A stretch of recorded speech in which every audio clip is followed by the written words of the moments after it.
తెలుగమ్మ తెలుగమ్మ నీకు వేల వేల వందనాలమ్మా మా తెలుగు తల్లి నువ్వమ్మా నీకు మల్లె పూల దండలాయమ్మ.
వర్తమాన భూతం నాటిక. సామాన్యంగా కాలానికి భూత వర్తమాన భవిష్యత్తులు ఉంటాయి. కానీ ఇక్కడ భవిష్యత్తు గల్లంతై వర్తమానం భూతం మాత్రమే మిగిలాయి. వర్తమాన భూతం అంటే కొత్త అర్థం. ఏమిటా భూతం? అదే నిష. తన అక్క నీలిమను కలుసుకోవడానికి ఆమె తమ్ముడు వచ్చాడు. కానీ ఆ రాత్రి అతను బయటికి వెళ్ళి తడబడుతున్న అడుగులతో రావడం గమనించింది నీలిమ. తాగావా అని అడిగింది. లేదు కాదు అంటూ చివరకు బీరు తాగాను అన్నాడు. కాదు, నువ్వు తాగింది ఓల్డ్ టవరన్ విస్కీ అన్నది. ఆశ్చర్యపోయాడు తమ్ముడు. ఇంకా తాగుతావా అంటూ ఒక పాత విస్కీ సీసా తెచ్చి ఇచ్చింది. కానీ ఇది తాగే ముందు ఈ కథ విని తాగు అన్నది. ఏమిటా కథ? అది ఆమె గాథ.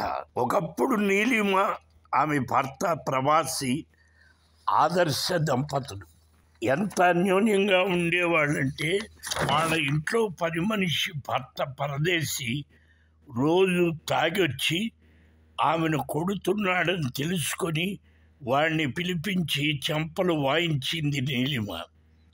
భర్త అంటే నా భర్తలా ఉండాలిరా, నీలాంటి చెడలవాట్లు తెలియని వ్యక్తిగా శ్రీరామచంద్రుడిలా ఉండాలి అన్నది. ఆ మాట విని నీలిమ భర్త అదిరిపడ్డాడు. కారణం ఏమిటంటే అతనికి ఆమెకు తెలియకుండా తాగుడు అప్పటికే అలవాటయ్యింది. ఆ తాగుడు అతని పరిస్థితి నీలిమకు తెలిసేసరికి బాగా దిగజారిపోయాడు. ఆఫీసులో స్టేషనరీ దొంగతనం చేశాడు ప్రవాసి, సస్పెండ్ అయిపోయాడు. తాగి వచ్చి భార్యను రేప్ చేయబోయాడు ప్రవాసి. ఆఫీసు సహ ఉద్యోగి దగ్గర వడ్డీకి డబ్బులు తీసుకుని తాగి తాగుమూతైపోయాడు. చివరకు సహ ఉద్యోగి, నీ భార్యను నాకు అప్పగించి నా అప్పు తీర్చు అంటే అతన్ని ఏమీ చెయ్యలేని అసమర్థుడయ్యాడు ప్రవాసి. ఇవన్నీ చూసి భరించలేని నీలిమ అతన్ని వదిలి వెళ్ళిపోయింది. ఇప్పుడు ప్రవాసి ఇంకా తాగుమూతయ్యాడు. విస్కీ నుండి నాటుసారాకి దిగజారిపోయాడు. అతని బ్రతుకు వీధుల్లోకి వచ్చింది. ఇది నా కథ అని నీలిమ తన తమ్ముడికి చెప్పి, ఇప్పుడు చెప్పు, తాగుతావా అన్నది. అక్క తమ్ముడు కలిసి ప్రవాసిని వెతకడానికి వీధులన్నీ గాలించారు. చివరకు ఒక చోట ప్రవాసి దిక్కులేని శవమై కనిపించాడు. ఆ శవానికి అంత్యక్రియలు అనే నెపంతో పరదేశీ మిగతా వాళ్ళు తాగుడు కోసం డబ్బులు అడుక్కుంటున్నారు. చివరకు నీలిమ తన మంగళసూత్రాన్ని అతని అంత్యక్రియల కోసం ఇచ్చింది. తమ్ముడు అక్కను అక్కడి నుంచి తీసుకుపోయాడు.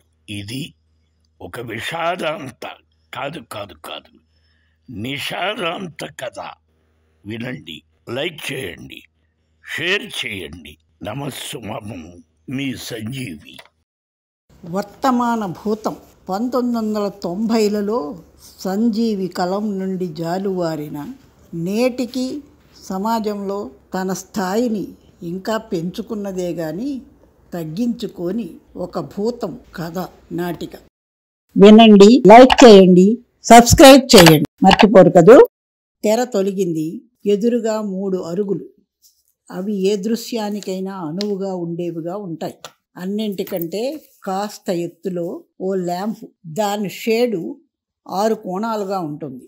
ఒక్కొక్క కోణం మీద ఆరోగ్యకరమైన మనిషి ముఖం నుంచి రక్తం చిందే మానవ పుర్రె వరకు వివిధ అవస్థలు ప్రతిబింబిస్తున్నాయి. అవసరం మేరకు దృశ్యాన్ని అనుసరించి ఆ బొమ్మలు ప్రేక్షకుడికి ఎదురుగా వస్తుంటాయి. ఇప్పటి స్థలం నీలిమ ఇల్లు. ఇది వర్తమానం కనుక ల్యాంపు తెల్లని షేడ్ మాత్రమే ఇస్తుంది. నిశ్శబ్దంగా ఉంది ఇల్లు.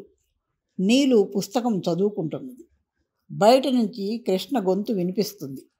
ఓకే, ఉంటాను. పర్వాలేదు, ఏం పర్వాలేదు. మా అక్క ఏమీ అనుకోదు. Thank you Prasad. Have a nice company. Good night. Scooter వెళ్ళిపోయిన శబ్దంతో కృష్ణ లోపలికి వచ్చి, ఇంకా నిద్రపోలేదా అక్క?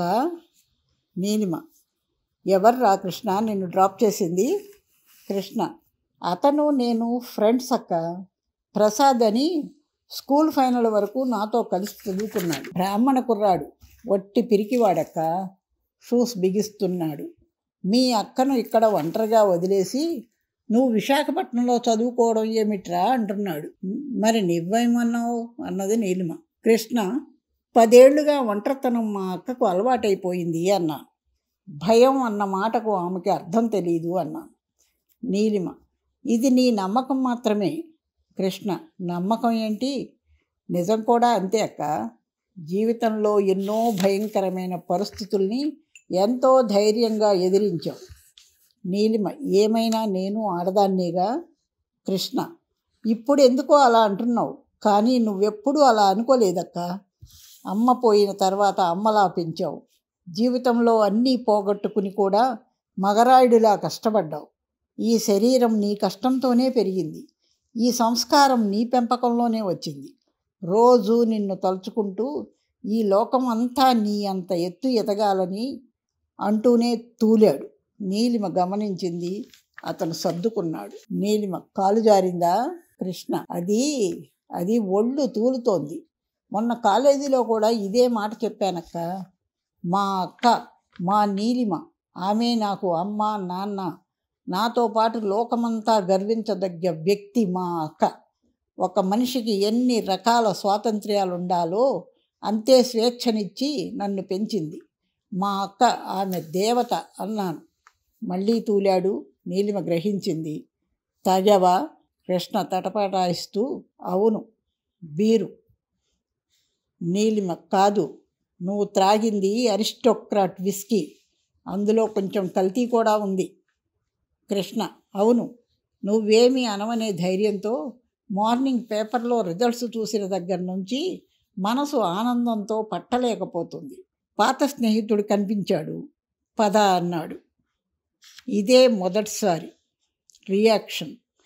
అబ్బే, ఇది 5వ సారో 6వ సారో అక్క. నాకు నీకున్నంత బిల్ పవర్ ఉందక్క. నేను దేనికి బానిసను కాను.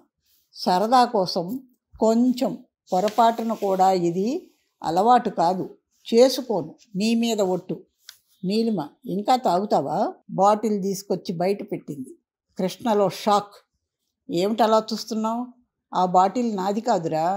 నీ అక్క భయం లేనిదే కావచ్చు, కానీ బరి తెగించింది మాత్రం కాదు. సీసాను చూస్తూ ఎన్నాళ్ళ నుంచో ఇంట్లో పడి ఉంది, నీకోసమేనేమో, తాగు. కృష్ణ వట్టిది ఎప్పుడూ తాగలేదు. కొంచెం సోడా కానీ నీళ్లు కానీ కలపాలి. నీళ్లు తెస్తాను. లోపలికి వెళ్ళబోతాడు. నీలిమ కానీ ఓ కండిషన్. తాగే ముందు నేను చెప్పే కథ వినాలి. కృష్ణ అబ్బా, చిన్నప్పటి నుంచి కథల పిచ్చి వదలలేదు నిన్ను. ఏం కథ చెబుతావు? ఆ భూతం కథేనా? నీలిమ అవును, భూతం కథే. ఆ చెప్పేదేదో త్వరగా చెప్పేయి తల్లి. నీలిమ ఈ మగరాయుడు ఆడదానిగా ఉన్న రోజుల్లో అప్పటిదాకా ఈ లోకం తీరుతెన్నులు పూర్తిగా తెలియని రోజుల్లో నా జీవితంలో ఓ ముఖ్యమైన సంఘటన జరిగింది. క్రమంగా నీలు కృష్ణలు రంగస్థలం నుంచి దూరం వెళ్ళిపోతారు. ఇప్పటి రంగస్థలం వీధి. పరదేశి సన్నాసి తాగి నడుస్తూ వస్తున్నారు. పరదేశి చీచి, మొండమోపి గవర్నమెంట్. అది కాదు నాన్న, బెదవాడికి గాంధీ గారు వచ్చినప్పుడు నన్ను పక్కకి పిలిచి ఏమన్నాడో తెలుసా? ఒరేయ్ పరదేశి, కుటీర పరిశ్రమలు పెరగాల, అలాగ పెరిగితేనే దేశం బాగుపడుద్ది అన్నాడు. అట్టాగే మామ, ఓకే అన్నా. వీళ్ళతో చెప్పాను. కానీ వీళ్ళేం చేశారు? ఆ కమలమ్మ ఒళ్ళమ్ముకుంటూ తన కుటీరంలో వ్యాపారం చేసుకుంటా ఉంటే దాన్ని వ్యభిచారం అని బొక్కలో దోస్తున్నారు. ఇటుపక్క చూస్తే చక్కగా సిక్కగా నాటుసారా కాసి అమ్ముకుంటుంటే అది దేశద్రోహం అని బట్టీలు పగలగొట్టి జైల్లో పడుతున్నారు. పోనీ మేమే సారా కాస్తాం పోస్తాం అన్నా ఈ నా కొడుకులు అదైనా నీతిగా చెయ్యాలా? సీసాల్లోంచి ప్యాకెట్లోకి మార్చి రూపాయి తగ్గించామని సంకలు గుద్దుకుంటున్నారే తప్ప సరుకెంత సన్నాసిదైపోయిందో ఆలోచించారా? వెనక్కి తిరిగాడు. సన్నాసి లేడు. రేయ్ సన్నాసి ఎక్కడా? సన్నాసి ఎక్కడే చిన్నాన్న. పరదేశి ఎక్కడికి వెళ్ళిపోయావు నాన్న? నీ పక్కలోనే ఉన్నా చిన్నానా. పరదేశి ముడ్డి మీద తంతే మూతుపళ్ళు రాలుతాయి నా ఇయాల. ప్యాకెట్కి బొక్కెట్టి సారా సప్పరించేస్తున్నావు కదూ, చూపించి చెయ్యి. చూపించాడు. ఓ చేతిలో ప్యాకెట్ ఉంది. రేయ్ దండం ఎట్టుకోవటానికి గుళ్ళోకెళ్ళి పంతులు గారి ఆర్తపళ్ళల్లోని చిల్లర డబ్బులకి శటగోపం పెట్టేయి, తప్పులేదు. అడుక్కునేవాడి బొచ్చెలో అన్నం కాజేయి, నేరం కాదు. కానీ పార్ట్నర్ని పక్కన పెట్టుకొని ప్యాకెట్కి బొక్కెట్టి సారా సప్పరించేవాడు వచ్చే జన్మలో అదే సారా కొట్టు ముందు ఎంగిలాకులు నాకే కుక్కలా పుడతాడు. ఇదే నా తాగుమూతు శాపం. సన్నాసి అమ్మమ్మ అంత మాట అనకురా పరదేశి. నీతో పాటు రోడ్డు మీద నడుస్తుంటే నాలో ఒక మెరుపు మెరిసింది. అసలు నేను ఎందుకిట్టా తాగుతున్నానా అని ఏడుపు జీర గొంతుతో. ఆ రోజు ఆ సంగతి జరక్కపోతే నేనిట్టా తాగేవాడిని కాదు. పరదేశి ఏ సంగతి రా నాన్న? సన్నాసి పేణానికి పేణంగా పెంచుకున్నాను. చిన్ని అడుగులతో 5 ఏళ్ళు నా కళ్ళ ముందు కళకళలాడుతూ తిరిగిన నా సీత ఆ రోజే రోడ్డు మీదకొచ్చింది. నా వెంట పడింది. ఇక ఇంటికి పోవే అన్నాను. నా మాట మీద వెనక్కి తిరిగిన నా సీతని రాక్షసి లాంటి లారీ తొక్కేసింది. నా సీతని నాకు దూరం చేసింది. ఏడుస్తుంటారు. పరదేశి: సీత నీ కూతురేంట్రా? సన్యాసి: కాదు, నా పెంపుడు కోడి. రెక్కలు కొట్టుకుంటా అది చూసిన ఆఖరి చూపే నన్నిట్టా ఈ తాగుడికి బానిసన చేసింది. ఆ సంగతి గుర్తుకొచ్చి మనసు ఇకలమై మరిచిపోవటానికి తాగుతున్నాను. పరదేశి: తంతనయాల, ఇదొక పిల్లి పేరు చెప్పి ఒక ప్యాకెట్ సప్పరించావు, ఇప్పుడు కోడి పేరు చెప్పి ఇంకో ప్యాకెట్. శెట్టిగారి సరుకులు నూక్కొచ్చి ఆడికే అమ్మిన పాపం నీకొక్కడికే అంటుకుంటుంది. తీసి మనకొకటి పోయి. సన్నాసి భుజానికి వేలాడే సంచి తీసి అందులోంచి సారా ప్యాకెట్ తీసి గ్లాసు తీసి సారా వంపి ఇచ్చాడు. పరదేశి తాగాడు. సన్నాసి: పొద్దున్న పరగడుపుతో 8 గంటలకి ఏడకో పవిత్రంగా వెళ్ళాలన్నావు, అప్పుడే 3 ప్యాకెట్లు లాగించేస్తున్నావు. పరదేశి: అన్నాన్రా, మరి ఏం చేస్తాం? తెల్లారి లేచేసరికి గుండెదడ, చేతులు వణుకుడు. ఈ ఇంజన్లో ఈ మాత్రం పెట్రోల్ పడకపోతే బండి గల్లంతే అంటూ గోతిలో కాలేసి పడతాడు. ఓసి నీ అమ్మ గోతిని పూడ్సు, అసలు బుద్ధి లేదురా మున్సిపాలిటీ వాళ్ళకి. మొన్న తుఫాన్లో రాజీవ్ గాంధీ నన్ను పిలిచి, ఒరేయ్ పరదేశి, రాష్ట్రం ఎలా మారింది అని సలహా అడిగినప్పుడు చెప్పా. ముందు రోడ్ల సంగతి ఏం బాగోలేదని వెంటనే ఈపీ సింగుకు ఫోన్ కొట్టి డబ్బు తెప్పించాడు. నాకు ఇయ్యబోతే కలెక్టర్ గారికి ఇయ్యండి బావగారు అన్న. అదిగో ఆ పాపానికి ఇప్పుడు నా నడు ఇరిగింది. ఇంకా తాగుతున్నాడు. దాసు వచ్చి నిలబడ్డాడు. సన్నాసి: ఒరే చిన్నాన్న, మన దాసులేడు? పరదేశి దాసును గమనించకుండానే: ఎవడ్రా? ఆ నల్ల నా కొడుకా? ఆడమ్మ ఆడాలి. నలుగురిని తన్ని 40 సార్లు జైలుకి వెళ్ళినంత మాత్రాన ఆడేమన్నా ఈరుడా? సన్నాసి: అది కాదు గురువా, మన దాసుని ముందుకొస్తే. పరదేశి: ఒంగోబెట్టి ముడ్డి మీద తంతాను నా యాల్ని. ఎన్టీఆర్కి రింగు తిప్పి ఈడ దాసుగాడని ఎదవున్నాడని చెప్తే నీ చేతులకు మట్టెందుకు అంటాలి గురు అని బుర్ర మీసాలతో మారువేషం వేసుకొచ్చి మరీ తంతాడు. ఈడెంత, ఈడి బతికెంత అంటూ ఈడు తిరుగుతాడు. ఎదురుగా దాసును చూసి బెంబేలెత్తిపోతాడు. కలవరంగా: అన్నా, నీకు నమస్కారం చెప్పమన్నారన్నా. దాసు: త్రాగుడు మనిషికి శత్రువు, ఆ శత్రువునే ప్రేమించమన్నారు పెద్దలు. ముందో ప్యాకెట్ విషం ఇటివరా. సన్నాసి: విషమా? పరదేశి: విషమంటే మందనిరా ఎదవా, తీసుకో అన్నా. దాసు తాగుతుంటాడు. అన్నా, నీ పేరు సికింద్రాబాదులో 60 మందాన ఉందన్నా. దాసు: ఇంకో ప్యాకెట్.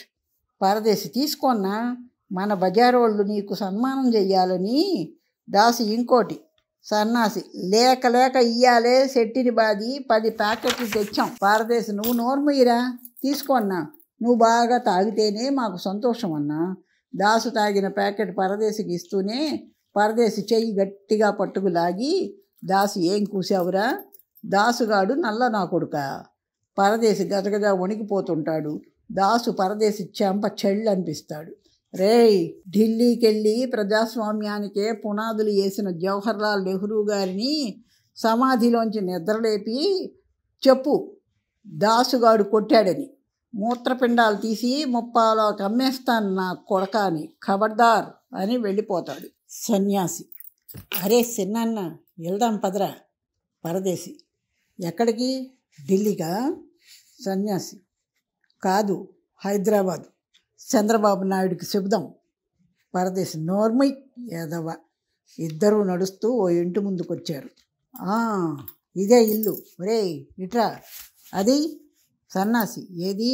పరదేశి: అదేరా, కంపెనీ వారిని. సన్నాసి: ఓహో అదే అంటూ ఉల్లిపాయ తీసి ఇస్తాడు. పరదేశి కరకరా నమిలి కాస్త స్థిరపడి సన్నాసి మొహంపైకి గాలిని హాహా అని ఊదుతూ: వాసన వస్తుందంట్రా. సన్నాసి: నేను తాగున్నాగా, నాకెట్టా తెలుస్తుంది? పరదేశి: చెయ్యి నీ అమ్మ అని సన్నాసి తల మీద ఒకటేసి ఓ నిర్ణయానికి వచ్చి ఇంట్లోకి ప్రవేశిస్తూ అమ్మగారు అమ్మగారు అని పిలుస్తాడు. నీలిమ లోపల నుంచి వస్తుంది. అతని వంక చూసింది. వెకిలిగా వినయంగా నవ్వాడు పరదేశి. నీలిమ: నువ్వు మా ఇంట్లో పనిచేసే ముత్యాలు భర్తవి కదూ? పరదేశి అవునమ్మా, తమరెందుకో కబురెట్టారంట. నీలిమ మీ ఆవిడేది? పరదేశి ఇవాళ పనిలోకి రాలేదా? అవునమ్మగారు రాలేదు. మా సంటిదానికి జబ్బు చేసింది. మిమ్మల్ని అడిగి డబ్బు తీసుకురామంది. తమరు తొందరగా ఇస్తే నేను తొందరగా వెళ్ళిపోతానండి. నీలిమ నోర్మొయ్యి, చెంప మీద కొడుతుంది. పరదేశి ఇదేంటమ్మగారు ఇలా కొట్టారు? నీలిమ నిన్ను కొట్టాలా కొయ్యాలా? లోపల నుంచి ప్రవాసి వచ్చాడు. రాస్కెల్, నువ్వు అసలు మగాడివేరా?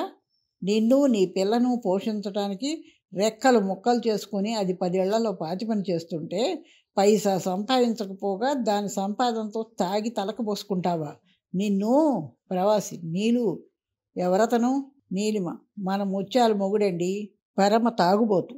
వీడి తాగుడు కోసం చంటి పిల్ల పాల డబ్బా కోసం దాచిన డబ్బులు కూడా దొంగతనంగా ఎత్తుకుపోయాడంట. అదేంటని అడిగితే దానికి పక్కింటి వాడితో సంబంధం అంటగట్టి కొట్టాడంట. ఇంకోసారి ఇలా జరిగిందంటే పోలీసు రిపోర్ట్ ఇచ్చి నేను జైలుకు పంపిస్తా. ఆమె ఉద్రేకాన్ని చూసి అతడు నివ్వెరపోయాడు. ఇంకా నిలబడ్డావే, వెళ్ళు. పని పాట చేసి దానికింత తిండి పెట్టలేదు. నీ దారిని నువ్వు మట్టి కొట్టుకుపో. రేయ్, భర్త అనేవాడు ఎలా ఉండాలో సాటి మగాన్ని చూసి నేర్చుకోరా. ముత్యాలకు ఎవరూ లేరనుకోకు, మేమున్నాం పో. పరదేశి వెళ్ళబోతాడు. ప్రవాసి ఇదిగో నీ పేరేంటి? పరదేశి సిత్తం. పరదేశి అంటారండి. ప్రవాసి డబ్బులు ఇస్తూ ఈ డబ్బులు ఉంచుకో, ఏదైనా పని చేసుకోవయ్యా. అప్పటి వరకు బయట ఉన్న సన్నాసి పరుగున వస్తాడు. సన్నాసి మళ్ళీ రేపు ఎన్ని గంటలకు రమ్మంటారండి? ప్రవాసి రేపా? ఎందుకు? సన్నాసి అమ్మగారు కొట్టారు, మీరు డబ్బులు ఇచ్చారు. రేపు కూడా ఇలాగ కొట్టి డబ్బులు ఇస్తారంటే ఆ దెబ్బలు నేను తింటాను. నీలిమ చూసారా ఇలాంటి దౌర్భాగ్యులకి డబ్బులు ఇవ్వడం మనకే పాపం. సన్యాసి పరదేశి వెళ్ళిపోతారు. ప్రవాసి వాడు ఎదురు తిరిగి మాట అనలేదు కాబట్టి సరిపోయింది. అయినా ఆ ఉద్రేకం ఏంటి నీలు? నీలిమ చూడండి, నేను దేన్నైనా సహిస్తాను, కానీ తాగుడిని భరించలేను.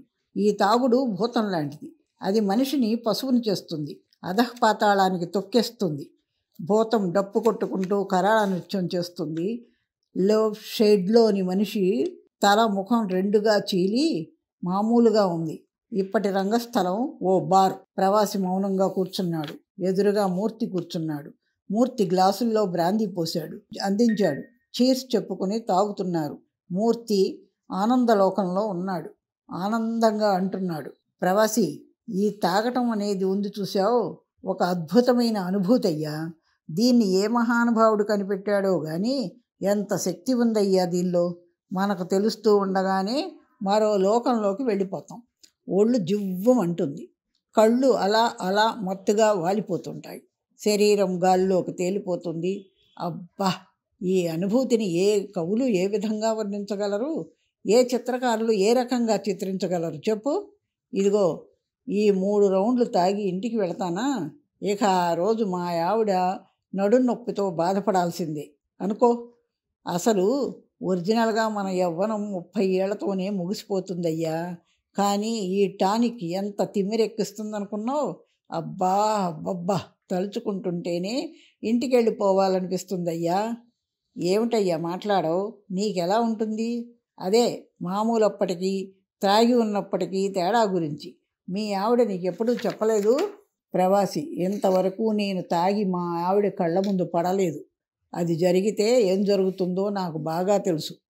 మూర్తి వారిని ఏమో అనుకున్నాను, నువ్వు ఆనంద భైరవిగాడివన్నమాట. ప్రవాసి ఆనంద భైరవ అంటే? మూర్తి అదే, పెళ్ళానికి చిడతలు వాయించేవాడని అర్థం. ప్రవాసి మీరు ఎన్ని రౌండ్లు పూర్తి చేశారు? మూర్తి ఇది 2వ. ప్రవాసి ఇంకా ఎన్ని రౌండ్స్ వేసుకుంటారు?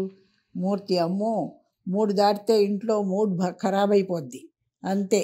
బాటిల్లో ఉన్న బ్రాందీని గ్లాసులో రౌండ్లుగా పోసుకుని తెగ తాగేశాడు ప్రవాసి. ప్రవాసి ఒరేయ్ మూర్తి ఓయ్. ప్రవాసి భార్య మాటకు విలువనివ్వటం, ఆమె ముందు తాగకపోవటం ఆనంద భైరవి కాదురా, అది సంస్కారం. నాలా భార్యతో అన్యోన్యంగా కాపురం చేసుకునేవాడు ఆనంద భైరవిగాడైతే నీలాగా ఆడదాన్ని శృంగారానికే వాడుకునేవాడు ఎవడో తెలుసా? పాతాళ భైరవిగాడురా. మూర్తి ఇదిగో ప్రవాసి, మందెక్కువైతే నీతో కాస్త జాగ్రత్తగా ఉండాలయ్యా. జాగ్రత్త, ఇది అలవాటుగా చేసుకోకు, ప్రమాదంలో పడతావు. ప్రవాసి: అలవాట ఇదా? సి మిస్టర్ మూర్తి, నా విల్ పవర్ మీద నాకు నమ్మకం ఉంది. నేను దేనికి బానిసను గాను. అలాగే నా భార్య మీద కూడా నాకు నమ్మకం ఉంది. మూర్తి: అంటే నువ్వు ఈ పరిస్థితుల్లో ఇంటికి వెళ్ళినా మీ ఆవిడ ఊరుకుంటుందంటావా? ప్రవాసి: ఈ పరిస్థితిలోనే కాదు, బాటిల్ లేపు ఖాళీ చేసి ఈ పరిస్థితిలో వెళ్ళినా ఊరుకుంటుంది. మూర్తి: నాకు నమ్మకం లేదు. ప్రవాసి: నోర్మొయ్. ఏంట్రా నమ్మకం లేదు? అసలు మా ఆవిడని గురించి మాట్లాడడానికి నువ్వెవడిగోయ్? మూర్తి: ఇదిగో, మనం తర్వాత కలుద్దాం కానీ బయలుదేరు, లేకపోతే ఇక్కడే పడుకుంటావా? బారువాడికి చెప్పి మంచం వేయిస్తాను. ప్రవాసి: ఇక్కడ పడుకోవడం ఏంట్రా, నేను ఇంటికి వెళ్తాను. మూర్తి: పోనీ రిక్షా? అక్కర్లేదు, నడిచే వెళ్తాను. బయలుదేరాడు ప్రవాసి. నడుస్తున్నాడు. ఎదురుగా పరదేశీ, సన్యాసి వస్తుంటారు. గమనించి ఏమీ ఎరగనట్టు మేనేజ్ చేసుకుంటూ నడుస్తుంటాడు. చివరికి పడతాడు, అయినా నడుస్తుంటాడు. ప్రస్తుత రంగస్థలం ప్రవాసి ఇల్లు. తలుపు తట్టిన శబ్దం విని తలుపు తెరిచింది నీలిమ. గబాలున లోపలికి వచ్చి పడ్డాడు ప్రవాసి. అతని స్థితిని చూసి షాక్ అయ్యింది నీలిమ. మళ్ళీ లేవబోయాడు ప్రవాసి. నీలిమ: ఏమండి? ప్రవాసి తన ధోరణిలో తానే: ఎస్, నేను తప్పు చేశాను కాబట్టే ఇన్నాళ్ళు తమకి తెలియకుండా తప్పించుకు తిరిగాను. అయితే నేను ఆనంద భైరవిగాడినా? నువ్వు పాతాళ భైరవిగాడివిరా అంటూ కక్కుకున్నాడు. షడప్. అలవాటేంట్రా? నాకు ఇది అలవాటు కాదు. నా విల్ పవర్ మీద నాకు నమ్మకం ఉంది. ఒరేయ్, నీ నమ్మకం ఏంట్రా? నీలిమ: నా నీలు నన్ను అర్థం చేసుకుంటుందిరా. నీలు అలాగే మత్తులోకి ఒరిగిపోయాడు ప్రవాసి. నీలిమ కన్నీళ్లతో, అంతకు మించి ఆశ్చర్యంతో అలా స్థాణువులా అయిపోయింది. కొంతసేపటికి లైట్స్ తీసేసింది. తెల్లవారింది. నీలిమ నిస్తేజంగా నిలబడి ఉంది.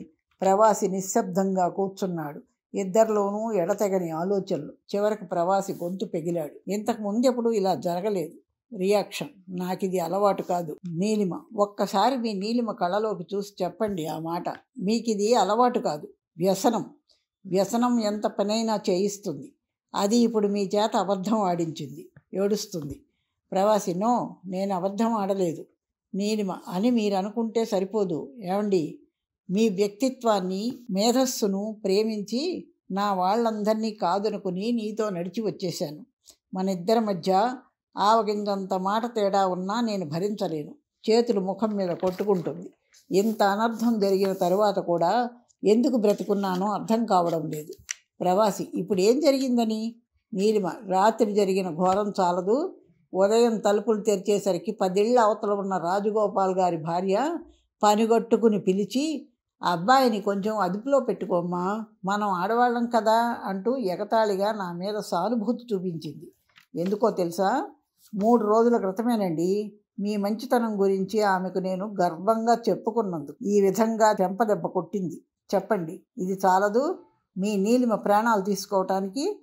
కూరగాయలకి బజారుకి వెళితే వెంకట్రావు గారు కనిపించి, అరియర్స్ డబ్బులతో ఎంత బంగారం కొన్నారు చెల్లెమ్మ అని అన్నారు.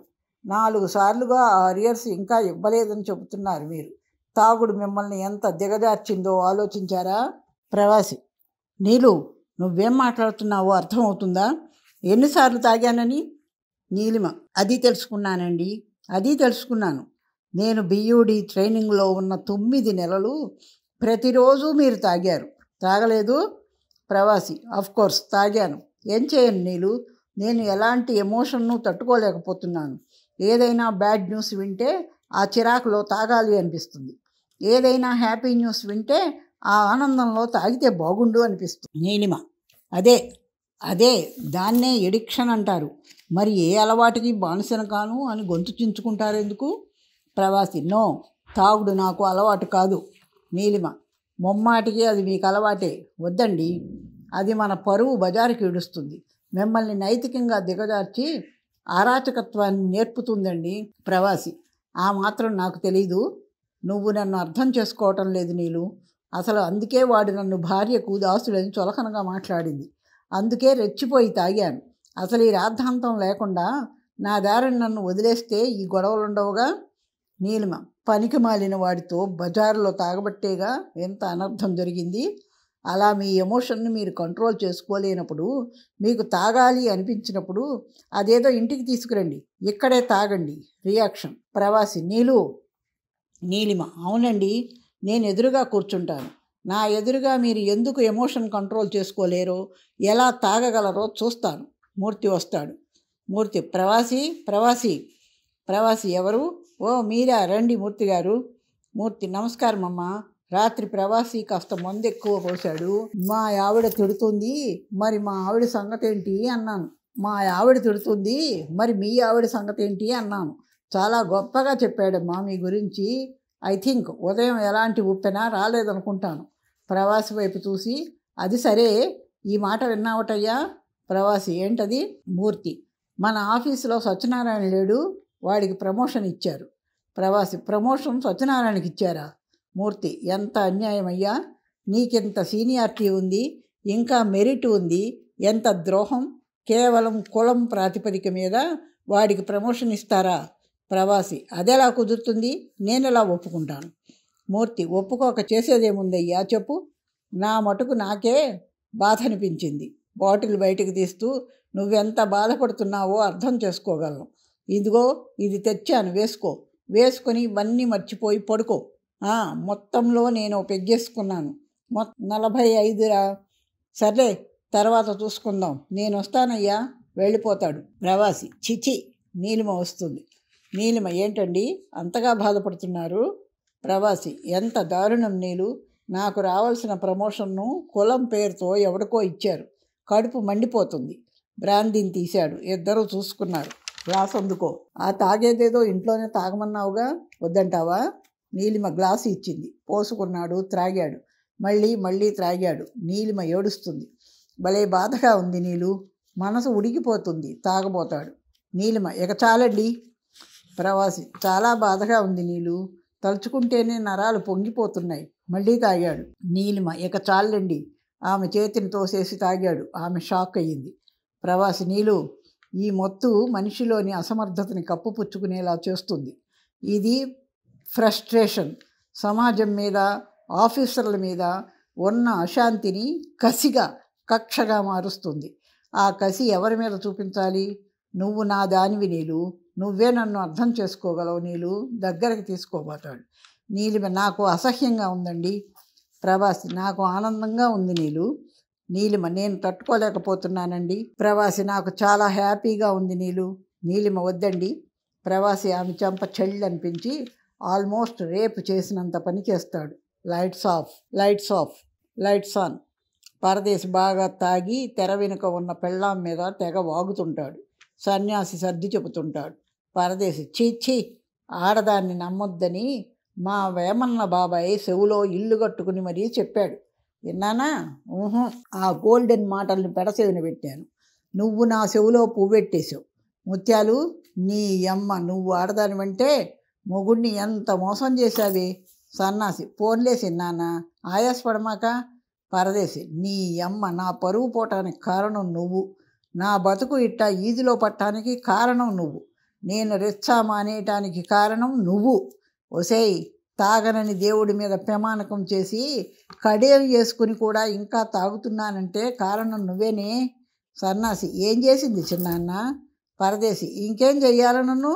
నా ఇంటి డబ్బులు తీసుకెళ్ళి ఆడింట్లో దాస్తుండంటే ఆడికి దీనికి రంకున్నట్టేగా.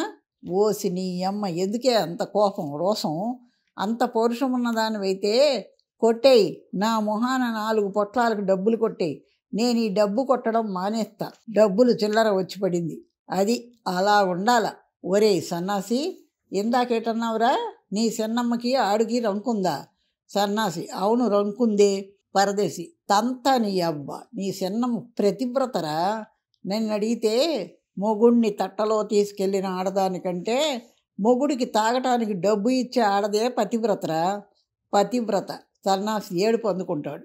సన్నాసి. పతివ్రత అంటే నా బాధ ఏం చెప్పమంటావు? ఆ సంగతి జరిగిన తరువాత కదూ నేనిట్టా తాగుతుంది. పరదేశి. ఏంట్రా అది? దాని. సన్నాసి. అల్లారు ముద్దుగా చూసుకున్నాను. ఈడుకు తగ్గట్టు జోడును తెచ్చి కాపురం చేయించాను. కడుపు పండింది, పండంటి బిడ్డను కన్నది. ఆ బంధం శాశ్వతం కావాలా? లేదు. నా అంజమ్మ దారి తప్పింది. నేను చూస్తుండగానే చీలగట్టు మీద పరాయి పరదేశి. అంజమ్మంటే నీ కూతురేట్రా? సన్నాసి కాదు, నా పెరటి గేదె. ఆ దారుణం చూసి ఇలా తాగుడికి బానిసయ్యాను. పరదేశి తంతన్నా ఇయ్యాల. ఒరేయ్, నగ్న సత్యం చెబుతున్నాను ఈనుకో. మనసులో బాధుండి మందు తాగుతున్నాను అని ప్రతి నా కొడుకు చెప్పేది అబద్ధమే. ఎవడి ఆనందం కోసం ఆడు తాగుతున్నాడు. ఎవడికొచ్చే జబ్బులు ఆడికొస్తాయి. దాసు జోహార్ జంబలశెట్టి అప్పారావు, జోహార్ జంబలశెట్టి అప్పారావు. రేయ్, మందు తాగుతావా? తాగు. నువ్వు తాగు. ఇంకా తాగుతావా? తాగు. తాగు. సన్నాసి ఇదెక్కడి దూరం? సద్దాం హుస్సేన్ సముద్రాల్లో ఆయిల్ బదులుగా సారా కలిపేసిడేంట్రా గురువా? దాసోష్. ఇంకా తాగుతారా? తాగండిరా, తాగండిరా. పరదేశీ సన్నాసి తాగాం. దాసు ఇక అసలు కథ చెప్తున్నాయనండి. నిన్న రాత్రి అధికార పార్టీ వాళ్ళు డబ్బులు తీసుకున్నాను. జంబాలశెట్టి అప్పారావుకి కస్ వేసేసా. ఇప్పుడు ప్రతిపక్ష పార్టీ వాళ్ళ దగ్గర డబ్బులు తీసుకున్నా. ఎందుకు? పరదేశీ సన్నాసి ఎందుకు? దాసు ఈ జంబాలశెట్టి అప్పారావు శవం ఊరేగింపు జరుగుతుండగా అక్కడ కొంచాలగిరి ఈరాసామని వేసేయాల. తాగారా? ఈ కత్తులు తీసుకొని నాతో రండి నా ఎళ్ళారా. సన్నాసి ఓయమ్మో, సారా తాగి సచ్చిన కోడిని నంజుకోవటానికే నాకు సగం వణికిపోతాను. నేను మర్డర్ చేయటం ఏంటి గురువా?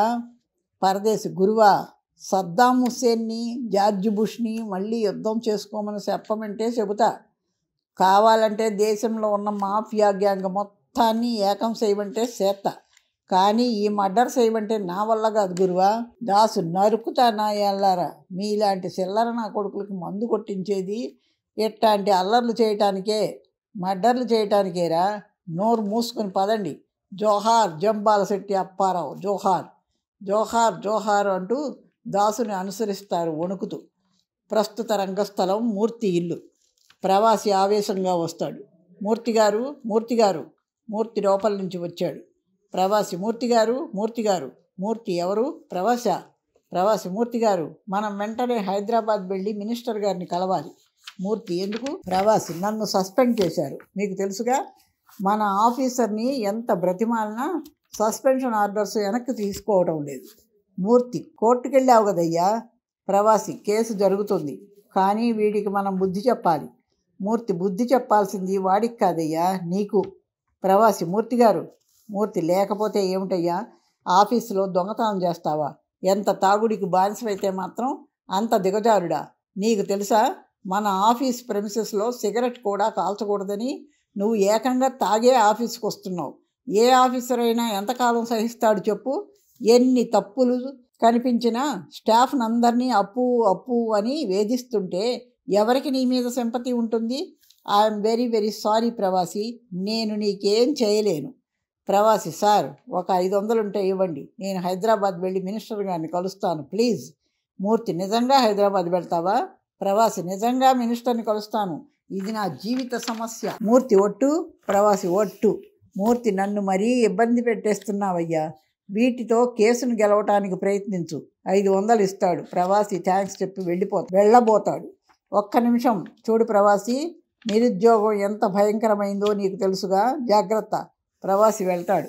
ప్రస్తుత రంగస్థలం ప్రవాసి ఇల్లు. దాదాపు శవంలాగా ప్రవాసిని మోసుకొచ్చారు పరదేశీ సన్నాసి. పరదేశి అమ్మగారండి, ఓ అమ్మగారండి. లోపల నుంచి వచ్చి చూసిన నీలిమ షాక్ అయ్యింది. పరదేశి వెకిలిగా నవ్వుతాడు వ్యంగ్యంగా. బురదలో పడి పొర్లుతుంటే పందులు కరిచేస్తాయని తెచ్చాం. నవ్వుతాడు నీలిమ వైపు చూస్తూ. ఇప్పుడు ఎవరిని కొట్టాలండి? భర్త అనేవాడు ఎట్టాగుండాలో అయ్యగారిని చూసి నేర్చుకోమంటారా? థూ అంటూ వెళ్ళిపోతారు.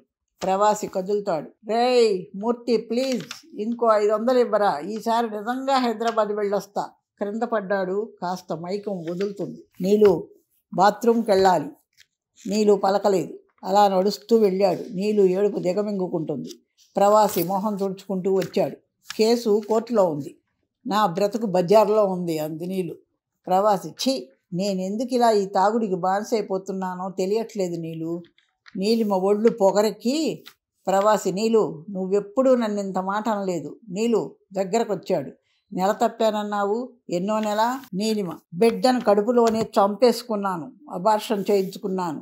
ప్రవాసి: తప్పు చేశావు నీలు, తప్పు చేశావు. ఆఫ్ కోర్స్ ఆ మాట అనే అర్హత నాకు లేదనుకో. సడన్గా కడుపు నొప్పి వస్తుంది. బాధతో మెలితిరుగుతూ: నీలు, కడుపులో నొప్పిగా ఉంది, నిజంగా నొప్పిగా ఉంది నీలు. 30 రూపాయలుంటే ఇవ్వు నీలు, మందు తాగుతాను. ప్లీజ్ నీలు, 30 రూపాయలుంటే ఇవ్వు, కనీసం 20. మూర్తి ప్రవేశం: 20 రూపాయలే ఉంటాయి, మొత్తం 4650 రూపాయలు. ఎవడమ్మా మొగుడి సొమ్మని తాగావురా? ప్రవాసి: రేయ్, నీకు నాకు ఏమైనా ఉంటే బయట చూసుకుందాం, పోరా ఇక్కడి నుంచి. మూర్తి: వెళ్ళటానికి కాదురా వచ్చింది, హైదరాబాద్ వెళ్ళాలని 500 తీసుకున్నావు. రంగారావు దగ్గర కూడా అదే మాట చెప్పావటగా. సరే, ఒకటి గొడవ నాకెందుకు, ముందు నా డబ్బులు నాకు రాని. ప్రవాసి: రేయ్, తాగున్నావా? తర్వాత ఇస్తాను, పోరా. మూర్తి: తాగానురా, కానీ నీలాగా సముద్రాల్ని తాగలేదు.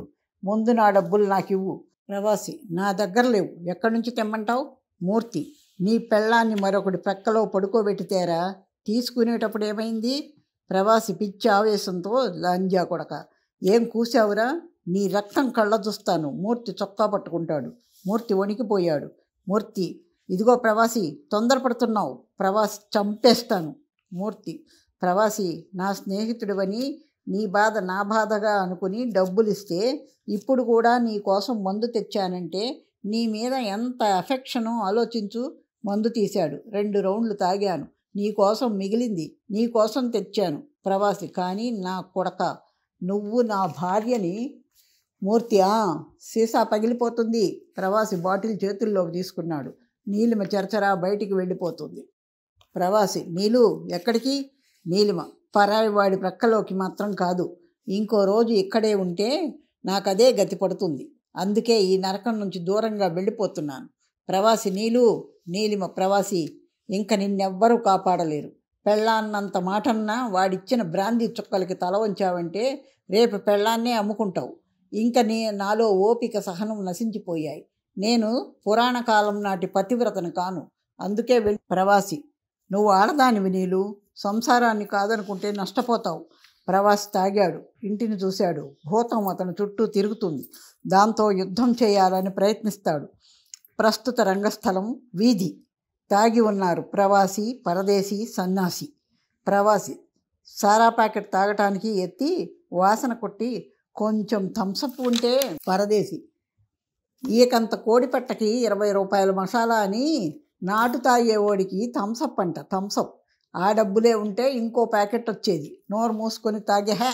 సన్నాసి: అరే చిన్నాన్న, గురుగారిని మరీ సీప్గా మాట్లాడేస్తున్నావురా.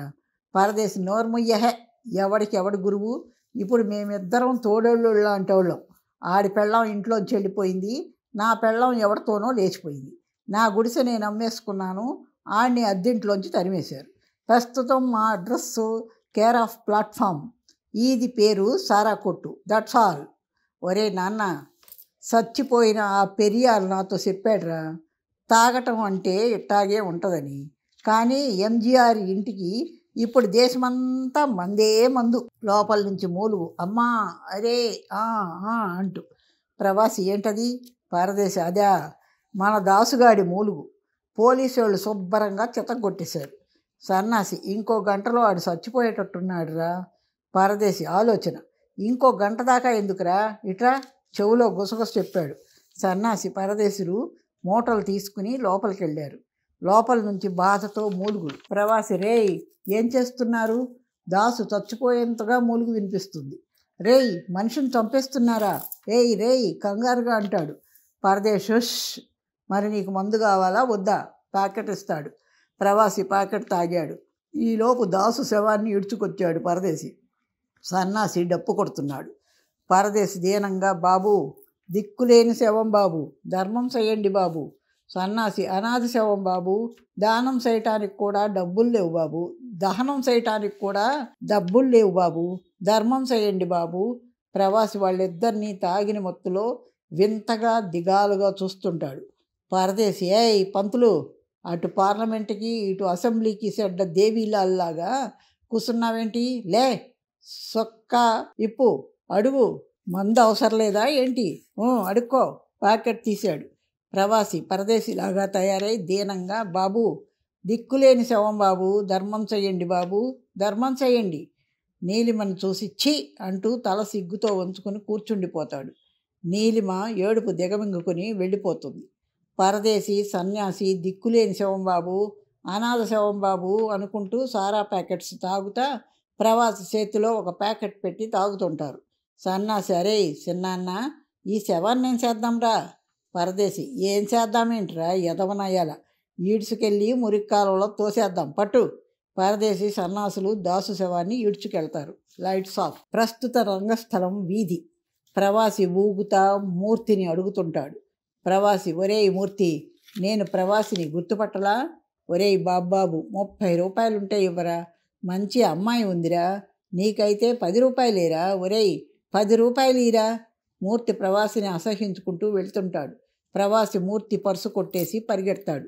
మూర్తి తిడుతూ వెంటబెడతాడు. తెర వెనుకే ప్రవాసి కాలు విరిగిపోయినట్టు, అమ్మో నా కాలు, అబ్బా అని అరుస్తాడు. ప్రవాసి కాళ్ళు ఈడ్చుకుంటూ అడుక్కుంటుంటాడు. ఈసారి గంజాయి తాగుతుంటాడు. పరదేశి సన్యాసులను అడుగుతుంటాడు. ప్రవాసి, పరదేశి, ఒక్క 2 రూపాయలుంటే ఇయ్యరా గంజాయి పొట్లాంకి. అబ్బా, ఈ కాలు బాధ తట్టుకోలేకపోతున్నానురా. అరే నాన్న, ఒక్క 2 రూపాయలురా. సన్నాసిని చూసి, అరే సన్నాసి, నేనెందుకు ఇట్లా అయ్యానో నీకు తెలుసుంటుందా? సన్యాసి, కథలు చెప్పకరా, కథలు చెప్పే మేమిట్టా అయ్యాం. ప్రవాసి, అరే నాన్న, ఒక్క 2 రూపాయలురా. అరే శంభు, నాన్న ఒక్క 2 రూపాయలురా. అరే కాలు నొప్పిరా, చచ్చిపోతున్నానురా. అలా అడుక్కుంటూనే వెళ్ళిపోయాడు. పరదేశి సన్యాసులు కూర్చుని ఉంటారు. అదే బ్లాక్లోకి నీలిమ, కృష్ణలు వచ్చారు. నీలిమ, ఎక్కడే తమ్ముడు, నా పరువు, నా ప్రతిష్ట, 5వ చెడిపోయింది. ఇంట్లోంచి వచ్చేసిన నన్ను బరి తెగించిందన్నారు, చెడిపోయిందన్నారు. దీనంతటికీ కారణం ఈ భూతమేరా. ఈ భూతం మిగిల్చిన బిరుదులేరా ఇవన్నీ. ఇదే నేను చెప్పిన భూతం కథ, వర్తమాన భూతం కథ. తాగుతావా? ఇంకా తాగుతావా? తాగు అంటూ కృష్ణకు బాటిల్ ఇచ్చింది. కృష్ణ బాటిల్ ఓపెన్ చేసి బ్రాందీని క్రింద పోసి పశ్చాత్తాపంగా వెళ్ళిపోతాడు. అప్పటి వరకు అక్కడున్న పరదేశీ సన్యాసులు మొక్కులు ఎగబూలుస్తూ, సన్యాసి, వాసన, మందోసన, మందోసన. పరదేశి, వాసన, మందోసన, మందోసన. బ్రాందీ పడిన చోట కనుక్కుని, అయ్యో మందు, బంగారం లాంటి మందు, ఎత్తరా సన్నాసి. అహే, పైనే ఉంది, దోశలు పట్టు, ఇసుక పిండి లాగిద్దాం. ఇసుకను పిండి పరదేశి నోట్లో, తన నోట్లో పోసుకుంటూ ఉంటారు. Lights off. పరదేశి సన్యాసి ప్రవాసిని మోసుకొస్తారు. ప్రవాసి చచ్చిపోయే స్థితిలో ఉంటాడు. పరదేశి, రేయ్ మందు తాగుతావా? మందు పోనీ మీ ఆడవాళ్ళని పిలవమంటావా? ఈడనే ఉన్నారు అంటే ఈ ఊర్లోనే ఉన్నారు, పిలవమంటావా? వద్దని సైగ చేస్తూ పరదేశికి నమస్కారం చేస్తూ తెరలుగా రక్తం కక్కుతూ తలవాలు చేశాడు ప్రవాసి. సన్యాసి, ప్రవాసి పెద్దగా ఏడుస్తాడు. పరదేశి మౌనంగా ఉండి వెంటనే పరదేశి సైగతో శవాన్ని సర్ది గెటప్ మార్చి, కానీ ఇద్దరు, బాబు దిక్కులేని శవం, అనాథ శవం, ధర్మం చెయ్యండి. అమ్మా. నీలిమ ప్రవేశం. కృష్ణ. పరదేశి, అమ్మా దిక్కులేనోడి శవం, దానం చేయటానికి కూడా డబ్బులు లేవమ్మా, ధర్మం చెయ్యండి అమ్మా. నీలిమను గుర్తిస్తాడు. అమ్మా. నీలిమ మెడలోని మంగళసూత్రం అతని చేతుల్లో వేసి గాజులు బద్దలు కొట్టుకుంది. ఏడుపును దిగమింగుకొని కృష్ణ నీలిమను ఓదార్చుతుండగా తీసుకెళ్తాడు. బాబు దిక్కులేని శవం బాబు, అనాథ శవం బాబు అని పరదేశీ సన్యాసులు ఇంకా అడుక్కుంటూనే ఉంటారు. తెర పడింది. విన్నారుగా? శ్రోతలందరికీ మనవి, నచ్చితే లైక్ చేయండి, నచ్చకపోయినా చేయండి, సబ్స్క్రైబ్ అండ్ షేర్. ఎందుకంటే మీరు చేసే ఈ సబ్స్క్రైబ్, షేర్లే మీరు ఆ రచయితకి చేసే సత్కారం. చేస్తారు కదూ?